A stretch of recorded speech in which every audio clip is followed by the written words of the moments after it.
Je revenais sur la question de l'esclavage. L'esclavage ne se comprend qu'à la lumière du racisme, d'une certaine manière. L'esclave, en Amérique en tout cas, c'était quelqu'un qui n'avait pas la même couleur de peau. Et quand il n'y a pas la même couleur, on a l'impression que ça veut dire que ça doit avoir une fonction différente, un statut différent. C'est pour ça que je n'aime pas trop le mot esclavage. Je dirais plutôt des gens qui ont un autre statut, qui ont d'autres droits, d'autres façons de fonctionner, d'autres affectations. Et c'est une leçon, effectivement. De la même façon que l'homme et la femme, la question ne se poserait pas de la même manière si on ne distinguait pas la femme de l'homme physiquement. Donc le visuel est très important. Par-delà la parole, le visuel de la couleur, le visuel du sexe est très important. Et même aussi le visuel de l'âge. Donc il ne faut pas nier la dimension visuelle. Et d'ailleurs dans le monde technologique dans lequel nous sommes, le visuel joue un rôle essentiel.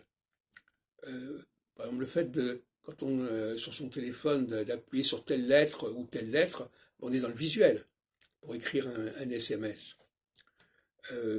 Si on s'arrête à tel endroit, il y a un visuel. C'est le feu rouge, le feu vert, etc.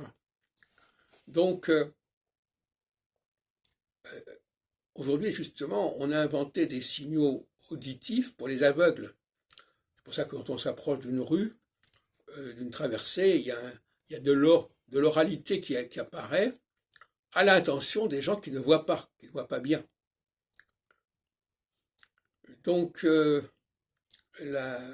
la parole est un pis-aller d'une certaine manière. Il y a beaucoup de choses qui peuvent, quand on comprend, il y a des choses qui n'ont pas besoin d'être exprimées, explicitées par la parole, parce qu'il y a les signes, il y a les mimiques, il y a les grimaces, il y a les froncements de sourcils, il y a les clins d'œil. Mais le problème, c'est que tout ça, c'est extrêmement fugace. Si on ne fait pas attention, dans la communication exige une très grande attention. Il faut être attentif aux moindres détails, aux moindres changements du visage. Et si les gens n'ont pas un visage suffisamment expressif, ou s'ils ne captent pas les expressions de l'autre, il y a un problème.